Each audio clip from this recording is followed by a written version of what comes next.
Hello, I'm Casey Kowalski, and I'm bringing you another edition of True Crimes in the Sporting World. Tonight we're coming to you from Brunswickville, a city that never wakes. 10 years ago, this tiny community was rocked by a crime of true horror. Brunswickville is known for its history of bowling, and in this community, bowling balls are passed down through families like treasured heirlooms. One such heirloom is the Purple Pyramid, known for the time that it was used by blind bowler Herbert Schmerbert to bowl a perfect game in 1984. This is another story of that bowling ball. Sir, I am Carol Friday. I'm the detective from the Brunswickville Police Department, Robbery Division. I understand you have a missing bowling ball. Yes, I do. It's not in my bag. I don't know what happened. And can you describe this bowling ball? It's a purple swirly bag. How many people have seen you with this bowling ball? Well, I guess my whole bowling league has. Oh, wow. Okay, so it's well known, I take it. Okay, you're well-known balls. Does this bowling ball have a habit of getting lost? Um, I've never lost my ball myself, but maybe my family had before me. This is all the questions I have for you, sir. At the moment, we will get right on this. I understand it's very important to you, and we'll do what we can as fast as we can. Thank you, officer. You have a good day. Detective Friday consulted Dr. Orbit, professor of spherology at the renowned Reno Spherology Institute. And we are investigating the disappearance of a supposedly famous bowling ball named Purple Pyramid. Do you know anything Not about that? PP.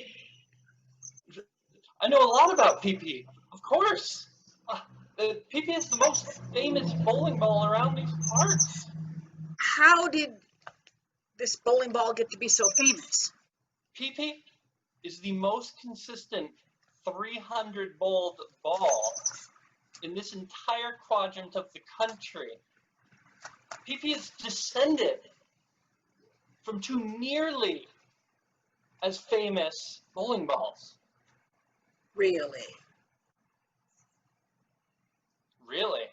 In your spherological expertise, what can you tell us about how this bowling ball could have possibly disappeared from its owner? I can only suspect foul play. Because when a bowling ball and a bowler are together long enough, they form a symbiotic bond. And it grows to a point where neither of them can be separated from the other for very long. If either are separated for long enough, they'll become wild, feral, a danger to others, and eventually they will die. Bowling balls, from what I understand, are inanimate objects, or how can they die? Please don't insult my 26 years of research. I've been a spherologist 26 years. I know everything there is known out there about balls, big, small, here, there, on the earth, in outer space. Bowling balls are living things just like you and me, just like your cats, your dogs, your fish, the bacteria in your intestine. That is deep. You have no idea, detective. Is there anything you can tell me about how or where we might search for this bowling ball, this famous bowling ball? Well, rumor has it that a lot of bowling balls are appearing on stakes in the front yard of a house down on Lane Lane. Lane. That's interesting. Is there anything else that maybe you can suggest? I suggest you find PP as soon as possible. The carnage may have already begun and we just don't know about it. But that's the thing about this symbiosis between bowling balls and bowlers. Again, once it breaks, it's unscripted what could happen next, but that's what you get when you bowl.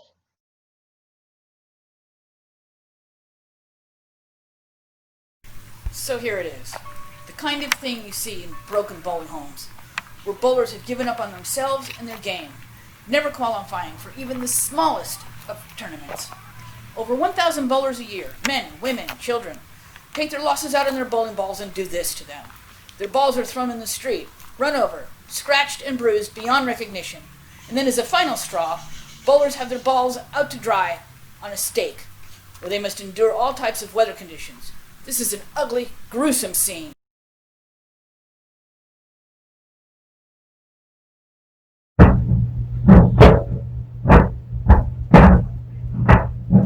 Hey babe, what's that noise? You didn't put your ball through the washing, did you?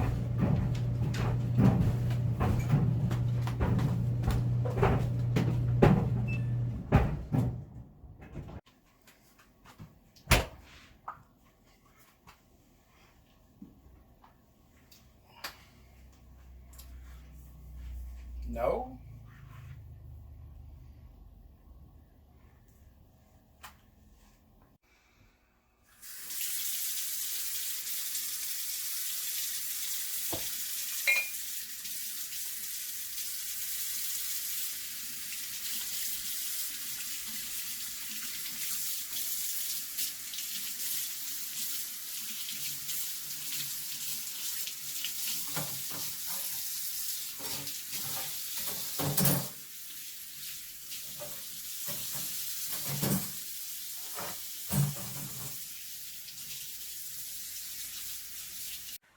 To this day, the Schmerbert neighbors claim to hear maniacal laughter whenever there's a major bowling tournament.